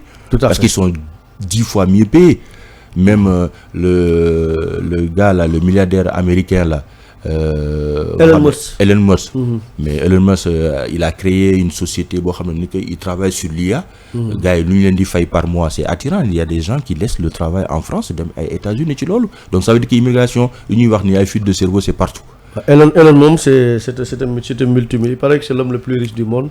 Donc voilà. Il est dans beaucoup de secteurs aussi. C'est ça. Ouais. Donc c'est vrai que même man hôpital comme nous ko waxé ñun suñu hôpitaux yi y a que des médecins étrangers amna ñu bari yo xamné ni que ils ont fait des études universitaires à Dakar fi ba dem ba hôpitaux yi bari nek Paris nga né ay étrangers ñoo fa hôpitaux Paris ay étrangers ñoo fa gëna bari à 90% les médecins yu fa nek c'est des étrangers 90%. da ngay gis ben senior bo xamné ni que c'est juste mo nek français yo xamné ni que ñoo nek dans les banlieues là pour gérer les hôpitaux mais 90 même voire un peu plus c'est des étrangers. Yo xamné ni que ay nar lañu des sénégalais yo xamné ni que jang nañ fi ils sont c'est une 7e année de médecine xamné ni que ay interne lañu ils vont aller faire leur spécialisation en France, ils restent là-bas duñu ñew ils travaillent, ils sont pas très très bien payés mais ils préfèrent rester là-bas parce que le niveau de vie, la qualité de vie. Pas que la qualité de vie, c'est plutôt le travail qui est bien organisé. Là-bas, c'est pas parce que tu es médecin, tu es médecin, peut-être qu'on te prend pour un dieu ou quoi que ce soit. Les médecins, ils vont aller sur les symptômes peut-être pour soigner. Man, c'est le retour que j'ai. J'ai eu de la chance, mon fille, je fais attention de ne pas tomber malade et en problème. Je vais pas critiquer les médecins, mais c'est ce que j'ai des retours. On m'a donné ça, Je demande, est-ce qu'on t'a fait un bilan? Par exemple, j'ai de la fièvre, ça ne va pas, on regarde, il a une hyperthermie, dépasse notre 38 et quelques, qu'est-ce qu'on fait? On fait tout de suite un bilan sanguin pour voir qu'est-ce qui va pas. On va donner un petit paracétamol pour baisser la fièvre, mais dañuy def bilan pour voir est-ce que c'est pas à cause d'une infection est-ce qu'au Sénégal on fait ça? Je sais pas, mais souvent que ça a eu des ratés, il y a eu ça. Donc c'est vrai qu'il y a beaucoup d'erreurs médicales. C'est ça. Donc ces médecins là peut-être ils vont là-bas, ils savent que c'est bien structuré, bien organisé, ça les permet d'évoluer, de voir pas autre de choses. Tu viens avec une entorse. Il faut que parce qu'une entorse ça n'a pas fastalou ça tant que bi commence di metti, tu as du mal à marcher, est-ce que dafa dam? On te fait tout de suite une radio ñu xol. On commence par le BABA. Radio ñu xol aux urgences. Est-ce que ici on le fait? On regarde une radio, xol, est-ce que l'entorse bi dam na wala damul? Après bu ñu wara approfondir, on fait un scanner. La dernière fois, je vois, parce que moi je suis vraiment l'actualité au Sénégal, surtout de Tamba, je vois que on me dit qu'à Tamba, il n'y a pas de mammographie. Il n'y a pas d'appareil de mammographie pour détecter le cancer du sein. Cancer du sein, on sait que c'est parce que là aussi, il faut casser quand il y avait au mois d'octobre, il y a une mammographie. Mais c'est absurde, c'est pas inacceptable. Cancer du sein, le premier cancer porte d'entrée comme maladie de santé mentale chez la femme, c'est le cancer du sein. Cancer du sein, ça dit qu'on ne peut pas faire un truc préventif pour le nini. Est-ce qu'ils ont ça ou pas? Donc je pense qu'il y a beaucoup de médecins, ils vont parce qu'ils savent que là-bas, et pourtant ils n'ont pas une vie extraordinaire, ils n'ont pas un salaire énorme. Même nous en tant qu'infirmiers, on est mieux payés que ces médecins étrangers. Okay. On est mieux payés que la santé quand même c'est bien rémunéré en Europe.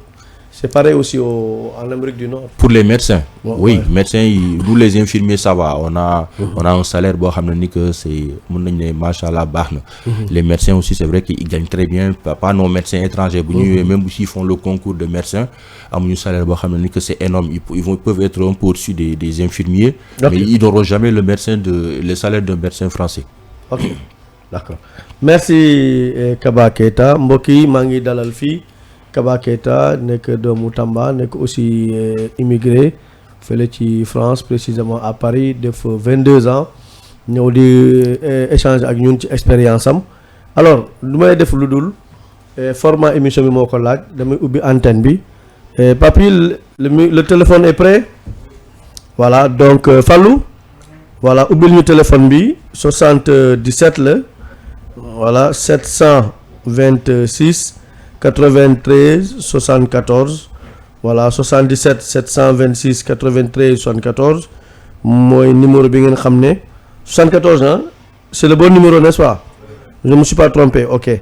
Donc 726 93 74 ku bëgg a dugg ci waxtaan mi mën nga woote voilà et poser question wa ila def contribution par rapport à bu amee aussi témoignage boo mën a def ci Kaba comme ami d'enfance ou une connaissance tant mieux voilà donc ubbi nañ téléphone bi je vous demande il y a quelqu'un qui est en ligne déjà voilà 77 726 93 74 voilà donc fii la ci Alkouma FM Alkouma TV di nuyu sunu auditeurs yi nga xam ne nekk fii ci Tamba ak un peu partout à l'étranger di leen souhaiter une bonne et heureuse année 2026. Alors Kaba, on continue la discussion, on va parler maintenant de politique. Ouais. Yow fan nga bokk ci politique. Man je suis man bokkuma fenn, man je suis juste patriote comme gars yi ñu koy waxee fële. Ne ni que man même suma oto dama am drapeau Sénégal yu ma ci collé ay édifices sénégalais yu bëri. Je sais que la dernière fois il y avait un gars là, il avait sa grosse moto benn tubaab ma gis ko ci station bi muy xool suma oto dem jël carburant am après xaar ma may génn mu xaar ma ni après mu wax ma wolof quoi mu ne ma où est-ce que tu as trouvé ce drapeau là. ma ne ko ah oui ma ne ko bu ma demee vacances laa ko jël moo ko il était content que du fait que ma am kii nii man je suis patriote. Man c'est vrai que j'ai soutenu le pouvoir qui est en place ici j'ai fait partie des gens yoo xam ne jàppale nga waa Pastef. voilà mais bokkoo Pastef. bokkuma Pastef. ok j'ai soutenu donc yow sympathisant nga. sympathisant la. idée Sonko lu mu doon wax le premier ministre Ousmane Sonko. moo ma neexoon discours bu mu doon tenir moo ma neexoon parce que maa ngi Europe. Je vois par exemple ay gaspillage yoo xam ne ni que suñu nit ñu bëri ñuy jógee fii dem foofu di koy def maa ngi ñu koy vivre ça nous fait mal au cœur de savoir que le côté social xaalis bu ñuy dugal ci loolu mun nañ ko dugal au niveau du social c'est pas fait donc moo tax j'ai soutenu Sonko ci côté dem ci ay manifestations donc ci côté boobu mais j'ai pas de parti politique donc amoo carte politique amoo carte benn parti politique sympathisant nga. Voilà. Et puis li gën am solo ci yow mooy bëgg sa réew. C'est ça. Voilà liggéey aussi pour jàppale sa réew. loolu la. ok d'accord donc loolu tey boo avec le recul boo xoolee Sénégal est-ce que réew maa ngi dox li tax nga soutenir Pastef bi nga nekkee France ak tey li nga constaté lan nga ci mën a wax. avancement yu bëri am na état bi mu ñëwee. ak léegi presque ñu ngi dugg ci seen deuxième année. am nañ ay certains gestes yoo xam ne ni que ñu koy def concernant la qualité de vie la vie chère yoo amoon xam nañ ñu war a diminuer c'est pas mal de choses. ñu ngi ci liggéey di koy def. c'est vrai que c'est lent. lu ñu doon xaar ça n'a pas été tout de suite comme ça. On a l'impression que ñoom dañoo bëgg a def defuñu pour man defuñu chaque domaine boo xam ne ni que ku nekk ministre bu nekk ci domaine am moo war gën a yëngatu ci domaine pour mun a travailler dessus.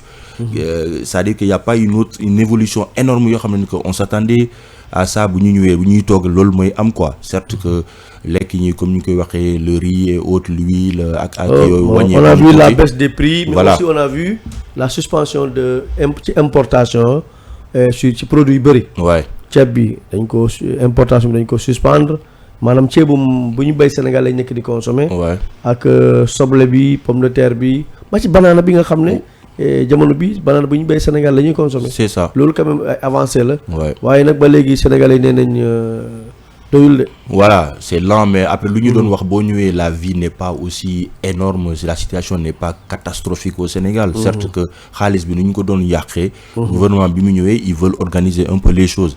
Les choses sont sur la bonne voie. Moi je pense que d'ici dans 2-3 ans on verra beaucoup de choses qui vont commencer à s'améliorer.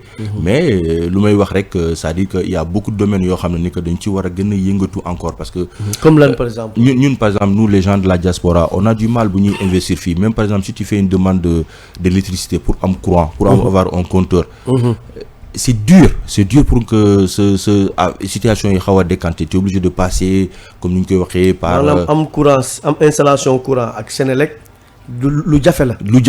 C'est très très difficile sa kër. donc waa Sénélec ñuy déglu defe naa dinañ ci jël note. voilà donc yow da nga tabax sa kër bëgg indi courant mu nekk vraiment un problème très très sérieux nga xam ne ni que la diaspora ñun suñu côté yooyu dañu ne oui il y a trop de demandes que ça soit ici ou à Dakar dafa bëri ay parpasse yoo xam ne ni que ça nous aide pas da ngay toog ay mois sa kër jeex na kenn mënu fa dëkk y a pas d'électricité amul ndox que ça soit Senelec que ça soit Sen'Eau affaire yi dafa yéex même ñun si côté diaspora avec le gouvernement c'est ce que je disais aux gens j'ai dit nous on s'est battu pour gouvernement bi mais aujourd'hui qu'est-ce qu'ils ont fait pour nous? Pourtant il paraît qu'il y a le FAISE hein? Le fonds là que Khoureyssi Thiam gère. Ouais. Defe naa en tout cas il y a 750 millions yi nga xam ne ay nit yu nekk diaspora ñoo ko bénéficié wu. ñun gisuñu ko on n'entend même pas parler. ñun on a tout. Pourtant ça a été dit le 17 décembre journée nationale de la diaspora. De la diaspora wax nañ ko. Donc après bon. Tu vas vérifier. Ouais. Mais yow daal bëgg nga une meilleure prise en compte des préoccupations de la diaspora. De la diaspora. Qui est la 15e région du Sénégal. C'est ça. Ok. nga xam ne ni même au niveau des papiers nit ñi fële bu ñu bëgg a renouveler seen papier ay passeports yi. Par exemple ñoo xam ne ni qu'ils sont pas français dañoo soxla ay passeports sénégalais mais ça met du temps déjà pour nga am passeport. Délai bi dafa énorme et parfois am na ñoo xam ne sax dañuy leen seen rendez-vous day jot ils n'ont pas le passeport ça les inquiète. Pourtant man dem naa fële consulat Sénégal fële. à Paris ouais. Foofu nee nañu affaire yi j'ai même interviewé une dame. qui m'a dit que foofu yëf yi ça va et puis j'ai trouvé beaucoup de monde là-bas ce jour-là. Voilà donc ñëpp kayit affaire kayit moo leen indi. c'est ça donc dame bi moo la wax loolu mais souvent nit ñu koy def man j'ai des amis yoo xam ne ils sont moi je suis pas dans ces situations là. ñu nekk situation bi dañ may interpeller wax ma ni que bon c'est vrai que le gouvernement comme ni ñu ko waxee bi ñu ñëwee dañoo yéexoon trop. Il y avait toujours les éléments de Macky Sall ñoo nekkoon foofu. Au niveau du consulat jusqu'à ce que y a des faits yoo xam ne ça s'est éclaté. En Espagne ñu ne ni que dañoo doon joxe ay pot de vin pour que nit ñi mun a am seen passeport. Donc loolu dafa war a yomb ci les immigrés parce que en France par exemple ku nga xam ne ni que c'est un français passeport français da nga koy def en 2-3 jours ñu jox la sa passeport boo ko deful en période yoo xam ne ni que ay période de vacances la mais période normale 2-3 jours am nga ko. Mais pourquoi ñun consulat on a autant de difficultés pour am ay carte d'identité ay rendez-vous yi dañoo gudd dañoo war a yombal yooyu yëpp pour les immigrés. Pour le déplacement. D'autant plus que maintenant on est dans le monde de la digitalisation. C'est ça. Le digital c'est ça loolu yenn retard yi jaru ko quoi. Voilà loolu yëpp c'est important mais ak affaire yu ñuy indi fii aussi même l'histoire des voitures man oto yi yàgg naa ci xeex ci affaire oto yi di wax pour que gars yi dañuy ne ni oui on risque de devenir la poubelle de l'Europe tout ça bu ñuy indi ay oto yi mais ñun déjà les voitures qui sont ici Europe ñun suñu yoon yi dafa baax yoon yi dañ koy gratter tous les jours di koy refaire chaque fois tous les 6 mois. Man suma oto elle a 14 ans suma oto je fais même du commerce avec mais man suma oto mënul dugg France man suma oto c'est une hybride rechargeable tout soo leen ni que mënoo ko indi si du Sénégal au moins parce que ëpp na 10 ans mais oto 10 ans yoo xam ne que yóbbu nañ ko ba 10 ans. 10 ans yi c'est des voitures yoo xam ne ni que ça coûte extrêmement cher bu ñu demee aussi boo yokkal encore les taxes bu ma dégg ci aéroport yi et ci port bi ça fait que ça complique les choses nga ñëw nga jënd oto ay 6 millions bàyyi ko ci garage dem pendant 1 an 2 ans mu nga ñëwaat di koy réutiliser xam nga loolu gaspillage la. Yow lan ngay proposer.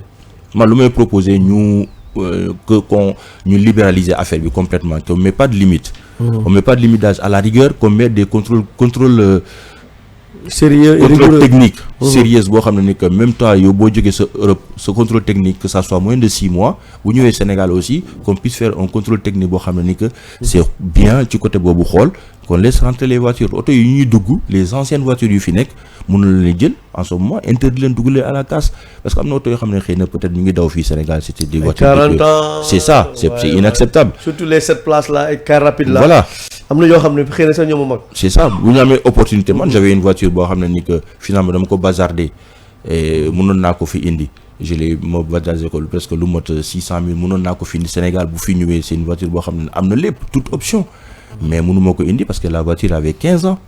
da ngay obligé kii ko alors qu'on pouvait l'utiliser encore dama koy yóbbu jox ko keneen il a amené seen dëkk ba 15 ans à Paris avec les bonnes routes mun a daw voilà Sénégal. dañ ko war a libéraliser mettre un contrôle technique en place boo xam ne en amont moins de 6 mois comme yi booy jaay oto booy jënd oto c'est pareil après bu ñëwee fii qui mettre un truc de contrôle continu ñu def ko et puis aussi pour affaire papier investissement yu ñuy def ay demande ay courant ay ndox. d'accord donc yaa ngi insister waat encore ci loolu waa Senelec ñuy déglu. voilà ak waa Sen'Eau immigré yi daal nee nañ dañuy tabax seen kër bëgg abonnement courant ak ndox mais c'est la croix et la bannière. c'est ça da ngay daw pendant des mois pour mën a am courant ak Senelec am ndox et malheureusement aussi gars yi dañ ci am exclusivité maanaam y a pas de concurrence. c'est ça Senelec kese moo fi ne. ouais mooy joxe courant mooy joxe voilà abonnement yi wàllu ndox bi aussi Sen'Eau kese moo fi ne est-ce que xalaatoo ne aussi secteur yooyu dañ leen war a libéraliser ñu am ay prestataires privés. ouais tout à comme fait ni ñu ko def ci télécom bi tey. loolu la ça c'est. est-ce que loolu ça ne peut pas être une solution. bien sûr on va créer des emplois on va créer aussi de nouvelles taxes pour l'État. Ouais. mais aussi s'il y a la concurrence ku nekk da ngay ñafe pour am sa part du marché. loolu concurrence moom dafa baax. bu ñu ko defee seulement bon les gens disent que le courant c'est un secteur de souveraineté aussi mais je crois que même les télécoms aussi c'est un secteur de souveraineté. ouais concurrence dafa am fépp Europe il y a pas mal de EDF mooy gérer électricité en France tout mais Europe da ko libéraliser di koy jaay ci yeneen fournisseur boo xam ne nekk électricité day gën a yomb pourquoi pas ñu dugg ci gouvernement bi ñu ngi def liggéey bu rafet ci loolu côté boobu ñu ne instant yi dañuy jéem a branché kii wu lien Senelec avec le gaz là le coût de l'électricité va baisser ñu liggéey bu ñu def ne pas faire les mêmes erreurs que le Nigeria yoo xam ne ni que ñoom c'était le premier pays producteur d'Afrique du pétrole ils avaient même pas une usine de raffinerie bu ñu corona yi am affaire yi on a vu le problème que ça a créé au niveau du délestage amuñu woon la possibilité pour importer ay hydrocarbures seen dëkk donc ñun am nañ gouvernement boo xam ne ni que ils sont en train de faire un travail de fond qui est important qu'il faut soutenir. Bon, Tamba, malheureusement, on n'a pas de ministre. À l'époque, on avait Sidiki Kaba, il a été là, il était dévoué pour la population, il a beaucoup fait pour Tamba. Mais là, on n'en a pas. Espérons que peut-être. Mais il y a les DG quand même. Le DG, il y a beaucoup de directeurs généraux, ouais, j'ai entendu. D'accord. Mais bon. Alors, on va vers des élections locales en 2027. Kaba, J. Keita, am nga candidat wala yow sama bu fas yéene nga doon candidat en tant que fils de Tamba? Non man nekkuma ci politique yi mais s'il y a des jeunes de Tamba yoo xam ne ni que ils sont ambitieux et que ils sont xam nañ ne ni ñu xarañee mun naa bokk ci seen soutien quoi bon comme ni ma la ko waxee le maire qui est là il bosse bien donc vaut mieux parfois une continuité quoi il est là on essaie de le soutenir pour xool parce que j'ai même entendu parler. Donc yow da nga bëgg Banda am un deuxième mandat pour mu continuer. C'est ça parce qu'il a parlé de 4 milliards ci le budget de 3 milliards 700 presque 4 milliards. Voilà ci kiyam bi pour année 2026. Pourquoi pas ne pas discuter avec xool lan lañ mën a def parce que j'ai même la dernière fois les arbitres là. Il y a des jeunes de Tamba qui gèrent le truc parce qu'il y a un jeune là qu'on appelle Youssouf Signaté. Youssouf c'est un ami, je le connais. Voilà qui gère CRA Tamba. Par exemple, un jeune comme lui là, déjà, il est né à Tamba, c'est un jeune boo xam ne ni que il est très très très honnête et loyal. Nit ñi bu ñu amee des petits comme ça à soutenir, pourquoi pas derrière? Parce que moom loo koy jox c'est la transparence. Il nous faut des têtes comme ça. Il a été toujours sérieux. Voilà, je l'ai connu, on a fait il est trop sérieux. Des jeunes comme ça qui veulent la mairie, moi je n'aurais corps et âme pour pouvoir le soutenir. Bon, il y a le maire là qui est là aujourd'hui. Donc voilà. Pourquoi pas ne pas lui laisser un deuxième mandat, essayer de le soutenir s'il n'y a pas un candidat comme Youssouf. Si Youssouf était candidat à la rigueur, on pouvait dire oui. Mon dimbale Youssouf, c'est un fils de Tamba parce que le maire, moi je le connais pas. Okay. Mais je vois qu'il fait du bon boulot. Pourquoi pas ne pas lui donner un deuxième mandat pour voir l'an les mën améliorer et puis waxtaan ak moom xool ñun en tant que diaspora qu'est-ce qu'on peut apporter pour la région de Tamba. On regarde le stade de Tamba. Pour lui bi ma après avec la permission du directeur Boufanek, je lui ai dit est-ce que je peux filmer? Il m'a dit oui. J'ai dit je mettrai pas sur TikTok mais su ma mënee montrer à des gens yoo xam ne on peut aider. nit ñi la jeunesse ne peut pas jouer sur un terrain pareil. boo xoolee terrain bi nga xam ne di que c'est un terrain. Mais le terrain est sous la tutelle du conseil départemental. Mamadou Kassé. Oui. Et je crois que le stade a été réalisé par les Chinois. Tout à fait. Il y a une phase de réhabilitation qui a été annoncée en son temps mais waaye ba léegi nag antuwul. Voilà, yow en tant que diaspora qui est Tambacounda dans la diaspora pare nga tey pour gunge Tambacounda pour ñu réhabiliter stade bi. Tout à fait jël naa vidéo yi tout. Ok avec l'accord du je le mettrai pas du ma ko dugal ci réseaux sociaux yi pour essayer de casser quoi que ce soit. Parce que c'est un jeune de Tamba moo nekk directeur du stade c'est très bien ñu mun a améliorer cette infrastructure jeunes yi foofu la ñuy football noonu la ñuy def kii ñu am un truc parce que c'est accidentogène terrain bi noo ko gisee nu muy kii nii mun nga am entorse mun nga am les ligaments croisés tout parce que tant que mun na faxastal lu dugg ci kii bi c'est boo gisee booy ñuy jouer c'est vrai que ñun on a joué sur du terre boo xam ne c'était dur ak yéen ci xeer ngeen doon jouer voilà ñoom ils ont il y a quelqu'un qui appelle ouais on le prend allô allô allô dégg de dafa am retour rek mooy maa ngi lay dégg. asalaamaaleykum asalaamaaleykum allô ah ok il n'a pas le retour donc mën nga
am na endroit yoo xam ne ni que yoon yi na ko gën a améliorer na gën a investir dans la voirie c'est ça ñu gënaat yoon yoo xam ne dañ koy chaque année bu ñuy def noonu day permettre que après la ville day gën a embellir ci côté boobu d'accord je pense que parce que éclairage public voirie ñooñu am na solo bu baax a baax ci dëkk c'est ça il a parlé du social ci discours am dégg naa ko qui fait du social mais on le voit pas ci côté yooyu nii comme nu mu ñuy gisee ay éclairage public ak voirie et surtout pour le traçage de la ville c'est important day tax dëkk mu rafet xoolal la route là qui quitte Tamba Dakar qui va jusqu'à Tamba Socé y a pas de traçage noonu ngay mën a nii que nit que on va parler de prévention routière yoon yi oto yi bu ku nekk à droite doit rester à droite il doit y avoir des signalisations traçage c'est ça ça fait joli même mais loolu amul ça relève de la commune je pense parce que fële ñun commune yi ñoo koy def di tracer yoon yi même à Dakar même li nga li ñu doon wax sànq aussi mooy les kii la les feux les feux de kii la feux de signalisation yi loolu dañ ko war a lancer c'est ça waaw dañ ko war a bàyyi mu fonctionner du moins c'est ça ouais et puis day bokk ci processus de modernisation d'une ville loolu la ouais on a une jeunesse on a un pays très jeune jeunes yoo xam ne ni que ils sont investis bëgg nañ réussir bëgg nañ am dara pour soutenir seen famille yi ça se voit il va falloir qu'on les aide surtout jigéen yoo xam ne ni que elles sont seules am seen doom yi tout à fait tu vois qui puisse avoir vraiment comme ni ñu ko waxee bourse familiale bi nga xam ne que peut-être le gouvernement va remettre ça en place tout à fait il faut pas que ça soit trimestriel que ça soit mensuel 25 000 francs tous les 3 mois je trouve que c'est insignifiant on a la possibilité que ça soit mensuel c'est pas énorme France ils ont le système boo xam ne dañu koy wax RSA mooy les revenus de solidarité active nga xam ne ni que c'est calculé en fonction du coût de la vie du besoin quotidien de la personne pendant un mois ñu koy jox à une femme seule avec des enfants lu tax ñun fii on peut pas instaurer ça un tout petit peu il y aura très peu de gens yoo xam ne ils seront bénéficiaires de ça donc voilà alors Kaba Keita merci encore une fois avant dernière question Tambacounda am naa yaakaar ne déwén booy ñëw vacances di nga fekk Tambacounda université bi ubbi ay buntam waaw loolu wax ma tuuti sa xalaat ci université du Sénégal oriental alors Papi je prends un appel ici il y a Ansoumane Noba qui appelle voilà je le prends Ansoumane bonjour ça va bien na nga def ça va alhamdulilah voilà yaa ngi en direct ci Alkouma waaw maa ngi nuyu Kaba Keita waaye mu ngi lay fay Ouais, sant. c'est un frère, c'est un promotionnaire. ok. Voilà dafa doon ki nga xamante ni bi mu demee immigration. dafa am taxawaay régionaliste. ok. maanaam Tamba moo ko ñor. dafa doon ki nga xamante ne dafa yàgg dox ay jéego. par exemple même pour le l'ASC Réal du quartier dépôt. suñu doom Tamba yi nekk dak France foofu noonu moom day da leen di cotiser loo di déplacer wu di dem dëkk bu nekk pour mun a jël ay cotisation mais bon arrivé à un moment voilà tout le monde ne tue pas. mais du tax mu découragé. tout à fait. Voilà parce que je me rappelle aussi am na benn ñoom bi nga xamante ni il avait un projet sanitaire bi nga xamante proposé na ko monsieur Sidiki Kaba xaw ma projet boobu naka la mujjee. Voilà Essa Tamba bi aussi lu ko ñor la chaque fois bu ñëwee man sax je me rappelle voilà ñëwoon na fi mu may ay dàll pour sport. ma ñëw ñu ne ma Kaba jox na la dàll xam naa sama wér-gu-yaram la bëgg quoi. waaw. Voilà et puis il a été très pertinent ci débat bi vraiment il a souligné il a parlé beaucoup de choses. Mais on aimerait que toute la diaspora ñu conjuguer seen effort mu doon liggéeyu benn nit mais mu doon liggéey mbooloo maanaam je voudrais savoir que est-ce que moom il a une association au nom de la diaspora bi nga xamante ni mun na jàppale waa Tamba. D'accord. Voilà. Donc dégg na question bi dinaa ko may mu tontu ci question bi. avant ñuy voilà émission bi merci Ansoumana Nova. Ok, merci beaucoup. Merci. Voilà, je te laisse ma bàyyi la nga tontu ci laaj boobu. Oui. Est-ce que am ngeen foo association wala organisation boo xam ne li ko tax a jóg mooy dimbale askanu Tambacounda. Oui, effectivement, damay remercier appelu Ansoumana. Ansoumana, on a fait la jeunesse ensemble. Ñu koy woo Tchedjan quoi. Donc c'est quelqu'un boo xam ne ni ko on se connaît tout. Ah donc son surnom c'est Tchedjan. Tchedjan, loolu lañ ko doon. Ça je viens de le savoir. Donc c'est un ami témoignage. Merci beaucoup lu mu wax. Effectivement aussi si man am naa benn station bu ñu wax ne même avec Seydou on avait commencé les débuts moom ñu def statut bi ak ñoom Adama Diop. On appelait ça ATAR. Donc voilà, c'était association des ressortissants de Tamba pour améliorer le cadre de vie. Mais avec on n'avait pas trop le temps donc finalement mais l'association bi ça existe. Man demoon naa comme ni mu koy waxee j'avais fait des démarches par rapport à cette association pour mun a am dara lu ñu xam ne dañ koy kii noonu. Mais bon pour le moment c'est comme ni ma ko waxee après j'ai un peu pensé à moi pour sama évolution là-bas France foofu lu ma mun a def moo tax ma ne xaaral ma teg yeneen truc à côté pour penser un peu à moi faire leneen yi tout ça revient effectivement je suis venu plusieurs fois pour gis à l'époque le ministre Sidiki il y avait des gens qui étaient autour mais kenn joxuma opportunité pour me croiser ko c'est ça que je voulais proposer qu'ils puissent m'aider par exemple même si c'est l'hébergement léegi nga xam ne les médecins j'avais eu une équipe là-bas sur place ils étaient tous d'accord pour venir un médecin réanimateur. Sidiki a été ministre pendant 10 ans. Ouais. mu amoo opportunité accéder ci moom. Jamais. ñëw naa fii dem naa këram xaar ñu dugal ma ci salon on a attendu Sidiki wàcc dem faire un truc je suis revenu 3 fois. 3 fois nga ñëw jóge vacances ñëw. Effectivement pour rencontrer Sidiki dem ba këram mënoo ko rencontrer. Impossible. gis naa même le feu Lamine Dieng yàlla na ko yàlla. Lamine Dieng yàlla na ko yàlla yërëm. Même lui il a intervenu je l'ai pas vu. Il est intervenu pour que nga gis Sidiki ça n'a pas marché. C'est ça. J'étais là-bas à distribuer de l'argent à des gens yoo xam ne ils étaient venus voir Sidiki c'était la veille de fête man maa doon joxe de certaines personnes de l'argent yi ñu may ñaan yoo xam ne ni que j'étais tombé de nu et ça c'était juste pour pouvoir amener une équipe parce que j'avais un médecin urgentiste un réanimateur j'ai même discuté avec le médecin réanimateur j'ai été même à l'hôpital régional grâce à Bounama Kanté voir le directeur de l'hôpital régional pour pouvoir visiter xool nan la ñuy organiser lan la ñuy liggéey pour que indi un réanimateur nga xam ne ni qu'est-ce qu'on peut améliorer par rapport à cette situation un urgentiste nga xam ne ni que quand les gens ils vont venir aux urgences qu'est-ce qu'il faut faire pour moom ñu xool et puis mu nga xam ne man infirmier là aussi am na quelques équipes aussi infirmières un groupe de 7 personnes mais pour pouvoir les faire venir ñu leen faciliter vous allez venir peut-être vous allez participer sur le billet mais au niveau de l'hébergement et du transport c'est nous qui gérons ça boo leen ñëwee ça vous permet aussi de visiter le parc de Niokolo Badiar mais je crois que Niokolo Koba j'ai dit on a. Mais loolu il faut aller voir le maire avant nga ñibbi. Oui, le maire de Tamba Papa oui Dieye. dinaa essayer parce que ngeen xool peut-être que la mairie pourrait parce que la mairie quand même a la santé est une compétence transférée. C'est ça. ngeen waxtaan et puis du mënul ñàkk dans ci rubrique santé. Ouais. Voilà ñu am ci ay ressources yoo xam ne qui peuvent être affectées à ça. Tout à fait dina je vais voilà essayer. il faut tenter de l'avoir. Ouais. Bon il voyage beaucoup nag malheureusement loolu mooy catam. Ouais. Mais même man dinaa si jàpp dinaa ko woo. Voilà. dinaa fexe. C'est ça. Mais je crois que s'il est à Tamba il doit être accessible. D'accord. Voilà. Ouais. Alors parlons rapidement Université du Sénégal oriental. Oui. C'est vrai que c'est une bonne opportunité pour Tamba parce que nous déjà on a quitté Tamba pour aller à l'université à Dakar. Donc nga nekk fi Tamba nga am université bi. C'est bien. Même Seydou là ami d'enfance, je Seydou Kanté, ouais. il a fait certaines animations sur des trucs comme ça. Tout à fait. Il était là lors de l'atelier de partage. Voilà, on croise les doigts que ça soit géré par un fils de Tamba. Je disais ça signaté. J'ai dit par exemple bu ñu gisee ay ñoom Seydou peut-être qu'ils sont dedans.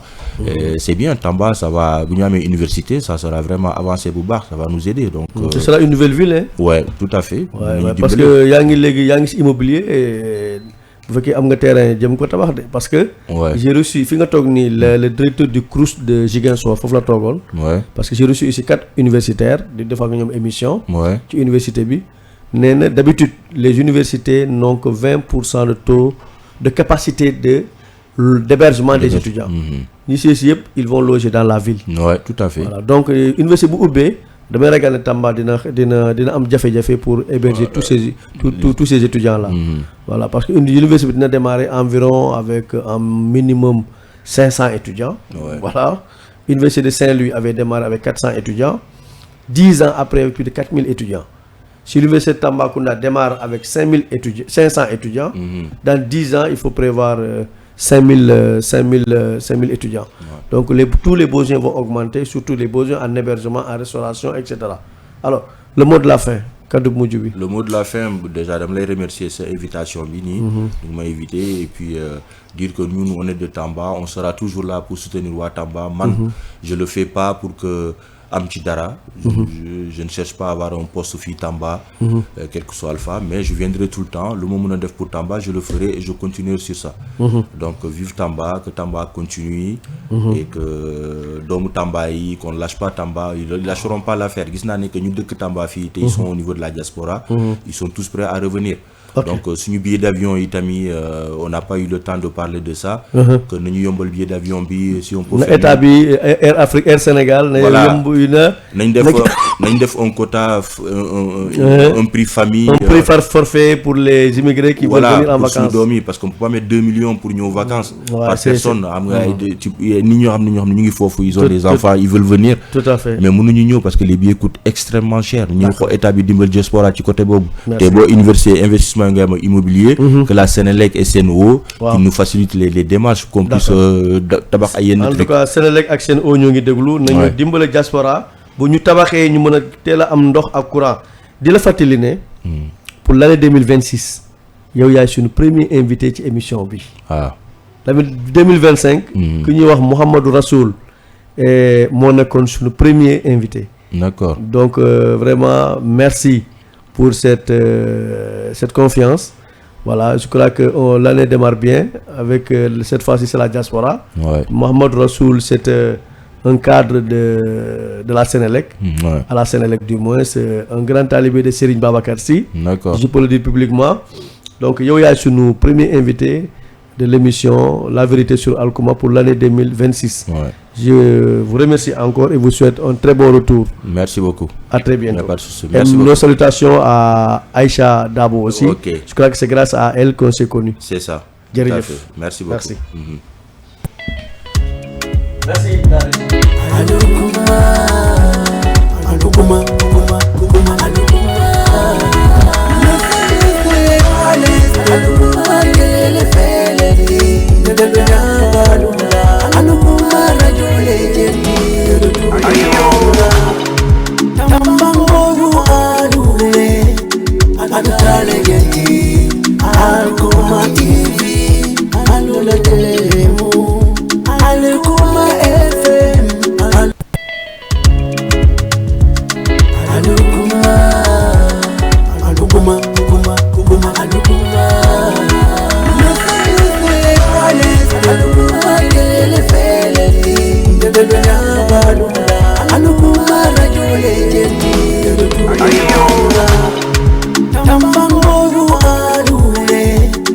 adutale genti Alkuma TV alula telelemu Alkuma FM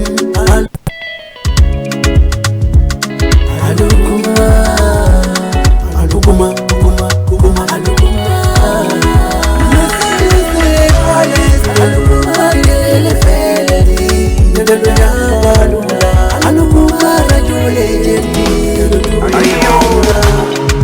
Tambangolu adule adutale genti Alkuma TV alula telelemu Alkuma FM